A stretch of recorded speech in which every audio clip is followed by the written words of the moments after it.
धोकादायक स्थिती आहे ते सगळे स्पॉट त्याला दाखवण्याचा आम्ही प्रयत्न केला होता. त्यावेळेला पैसा फंडचा पण एक मुद्दा आम्ही उपस्थित केला होता. पैसा फंड मध्ये असं काय उत्खनन करून ठेवलंय, आज त्या शाळेमध्ये जाणारी मुलं देखील धोकादायक आहेत. तिथे दुर्घटना होण्याचा संभव आहे. मुलांनी शाळेत कसं जावं हा प्रश्न उपस्थित होतो. प्रत्येक पालकांच्या मनामध्ये हा प्रश्न उपस्थित होतो.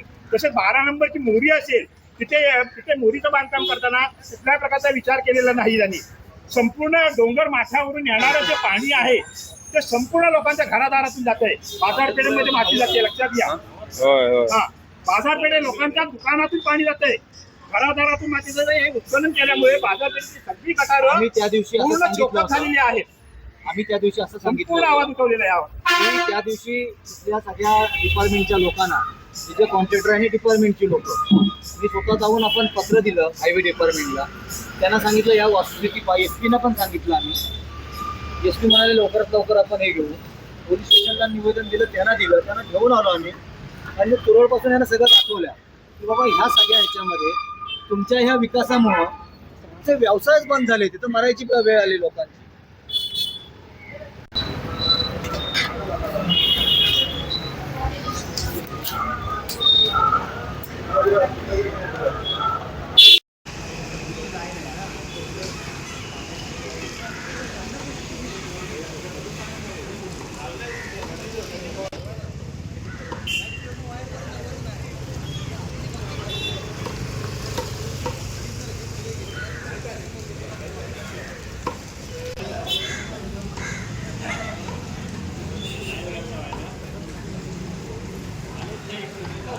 संगमेश्वर मार्केटमध्ये एका साईडला नदीचं पाणी, एका साईडला ह्या डोंगरावरनं येणारं सगळं पाणी, एका साईडला सोनवी नदी, एका साईडला शास्त्री नदी, दुकानं त्याच्यातच, घरं त्याच्यातच.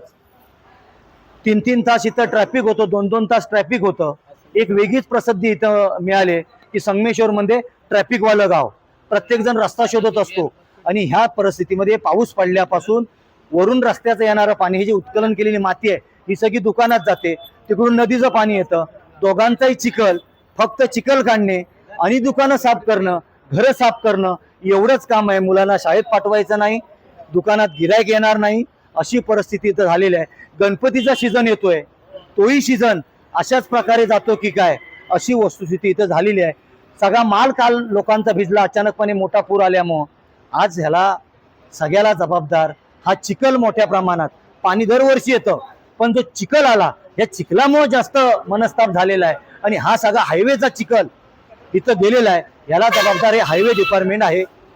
आणि म्हणून उद्या जर लोकांनी कायदा हातात घेतला तर प्रशासन आणि हा कॉन्ट्रॅक्टर, जर उद्या काही इथं अनुचित प्रकार घडला तर प्रशासन आणि हा कॉन्ट्रॅक्टर जबाबदार असतील. मी संतोष सुर्वे, संगमेश्वरचा एक ग्रामस्थ. हे जे काम चालू आहे ते संपूर्ण नियोजन शून्य आणि मला वाटते आराखडा आहे की नाही यांच्याकडे, हा प्रश्न उपस्थित होतोय. कारण का संगमेश्वर गाव हे शास्त्री सोनवीच्या कुशीमध्ये वसलेलं, त्याच्या चारी बाजूने डोंगर, त्याचा फटका या हायवेच्या कामामुळे संगमेश्वरच्या प्रत्येक नागरिकाला, सर्वसामान्य नागरिकाला, तिथल्या व्यापाऱ्यांना, लहान शाळेत जाणाऱ्या लहान मुलांना सगळ्यांना भोगावा लागतोय. नियोजनाचा अभाव असलेले काम चालू आहे. खरं म्हणजे एका साईडला बाजारपेठ असताना कुठल्या प्रकारची गटाराची व्यवस्था नाही, संरक्षण भिंत नाही दिलेली, आणि जिकडे तिकडे मनमुरादपणे त्यांच्या मनाला वाटेल तसं उत्खनन करून ठेवलेलं आहे.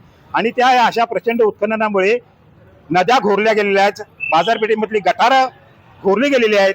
आणि अशी परिस्थिती निर्माण झालेली आहे की हा संपूर्ण गाळ, माती आणि येणारं संपूर्ण डोंगर माथ्यावरचं पाणी लोकांच्या घरादारामध्ये, व्यापाऱ्यांच्या दुकानामध्ये जातोय. आणि त्याच्यामुळे संपूर्ण भीतीचं वातावरण निर्माण झालेलं आहे. 15-20 दिवसापूर्वीच त्या कॉन्ट्रॅक्टरला आम्ही निवेदन दिलं होतं, पोलीस स्टेशनला निवेदन दिलं होतं. त्या निवेदनाची देखील त्यांनी दखल घेतलेली नाही. मला वाटतं हे जनतेला गृहीत धरतात, व्यापाऱ्यांना गृहीत धरतात.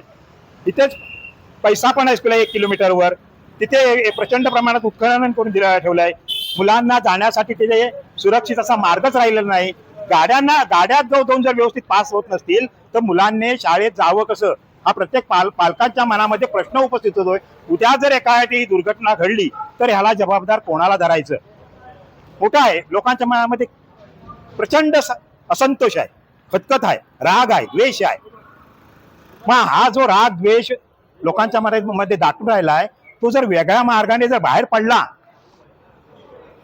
मग पोलिसांनी आमच्यावर कार्यवाही करू नये. कॉन्ट्रॅक्टर हा तो बाजूला, सर्वसामान्य जनता याच्यामध्ये भरडली जाते. आणि हा कॉन्ट्रॅक्टर मला वाटतं इतका माजोरा आहे तो, उद्धटपणाची उत्तरे देतो. 12 नंबरची मोरी आहे, तिथे आम्ही त्याला त्या मोरीचं बांधकाम होत असताना तिथे बाजूला डंपर भरून अशी मातीचा ढीग उपसून ठेवला होता त्याने. त्याला सांगितलं हा जो गाळ आहे तो लोकांच्या घरादारामध्ये जाईल. तो बोलतो आम्ही मोरीचं बांधकाम केलेलं आहे, हा गाळ म्हणतो लोकांच्या घरामध्ये जाईल कसा. पण ते पहिल्याच पावसामध्ये लोकांच्या घरादारामध्ये पाणी गेलं आणि संपूर्ण गाळ लोकांच्या घरादारामध्ये गेलेलं आहे. धन्यवाद.